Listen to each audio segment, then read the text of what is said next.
UFC has had a bunch of massive rivalries, and in this video I'm going to talk about my top 5. So let's get right into it. Number 5 was a hard choice. I could have put Conor McGregor versus Dustin Poirier, Conor versus Jose Aldo. That was a really big one. Conor versus Eddie Alvarez. There were just a bunch of Conor fights I could have put in there. I could also put in like a Colby fight, like Colby versus Jorge Masvidal, which did not make the top 5.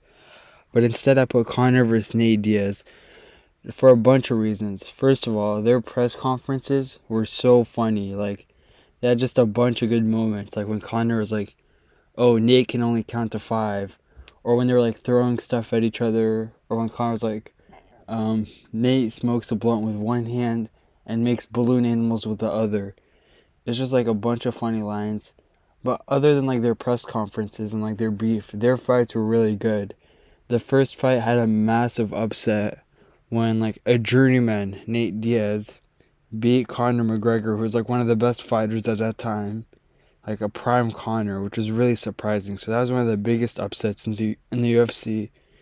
Their rematch was really entertaining. Conor did get the decision, and right now the score is 1-1 between them. I don't think they're gonna do it. Actually, like, I'm 99% sure they won't do a rematch. I really don't think Conor's gonna fight again. I doubt he's even gonna fight Chandler. Like, that fight's just been scheduled a bunch of times, but it won't happen. I'm probably gonna make a separate video about why he won't fight Chandler, but yeah. And I really don't think they hate each other outside the cage anymore. I think they respect each other, so that's why it's at 5 and not any higher. At 4, I got Kamaru Usman versus Colby Covington. Their press conferences were so funny, even though like you could tell Colby was really, or Kamaru Usman was really getting on Colby's nerves. Like, you could tell everything. I don't know, like, just Kamaru really pissed him off. Like, they had really good moments.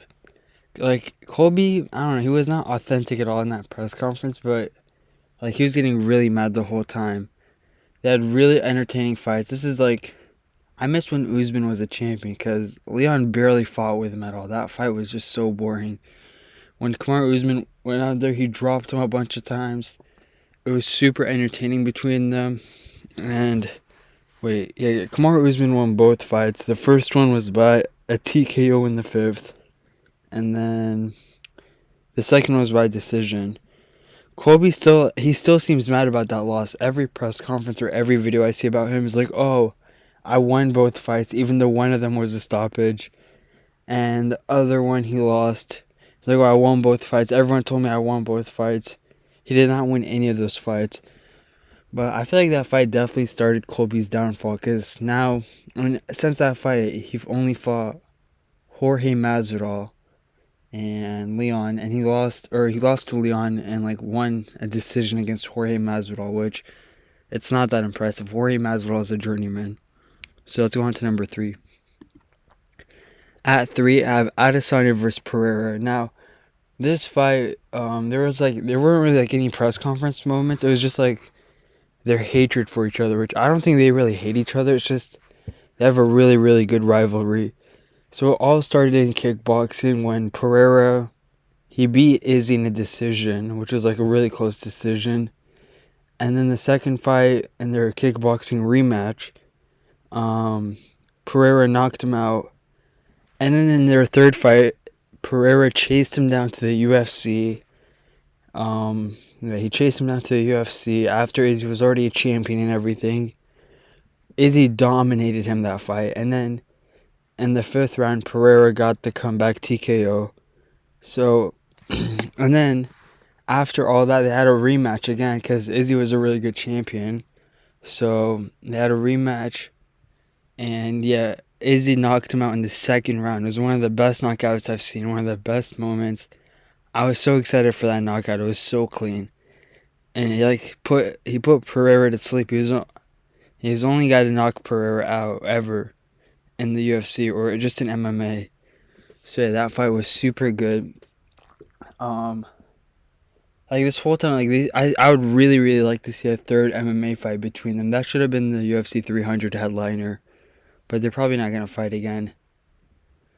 But yeah, I really like this. I really like this rivalry, Because I feel like Pereira was the only guy that could beat Izzy, and Izzy was the only guy that could beat Pereira. Second, I got John Jones versus DC. What I really like about this was, like, other than like the fact they genuinely hated each other, was it was the two best fighters in the world going at each other. And even nowadays, they still hate each other. You can tell. Like, they try to settle the beef, but I don't think they would. They still hate each other. And John Jones did win both of them, but the second one was when he was on steroids, so it doesn't really count. And at that point, both of them were undefeated. I don't think John Jones had that disqualification loss at that point yet, but both of them were undefeated. They had some of the best press conference moments. Like when DC was like, "Oh, I might look like a crackhead, but I'm not a crackhead like you." Or when DC was like, "Oh, I'm prepared to die for this." And John Jones was like, "Yeah, get ready to do that." But John Jones did definitely win this rivalry. I really wish we could have seen DC go at, like, DC fight him when he was younger, or if, like, DC was bigger. But yeah, I think DC would have won if he was younger. But at that point, DC was like 10 years older than him, so he was gonna win, or John Jones was gonna win regardless. And then, of course, at number one, I have Khabib versus Conor McGregor. It's like the biggest fight in the UFC. Conor did a really, really good... Both of them actually did a good job selling this fight. And I've never seen any two fighters in the UFC hate each other more. You know, Conor did go and attack Khabib's bus. And yeah, that was like really like insane. Conor got arrested for that, I think. And wait, let me see. Oh yeah, and then afterwards, that post-fight brawl. And all these rivalries I talked about, at the end, they're like, I don't know, they hug it out, or they're like fine with each other. But this Khabib went at Conor's corner. It was actually insane. And you could tell like Conor's really mad about that loss, even to this day. Anytime someone asks him about it, it's like, oh, well, Khabib retired. I was actually winning this, and I hit one of his guys at the post-fight brawl. He's still kind of salty about it. You can tell. He still talks about Khabib on Twitter and Islam. This loss definitely started Conor's downfall. But like after this, I think he only got one win. He's like 1-4 or 1-3 after this loss. So this loss really started his downfall. And let me think. I was gonna say something else about it. Oh yeah, and it's like this. Yeah, this was the biggest selling pay-per-view. It helped start Khabib's career. Or he was already a big star at that point, but it made him an even bigger star. And yeah, just a great rivalry.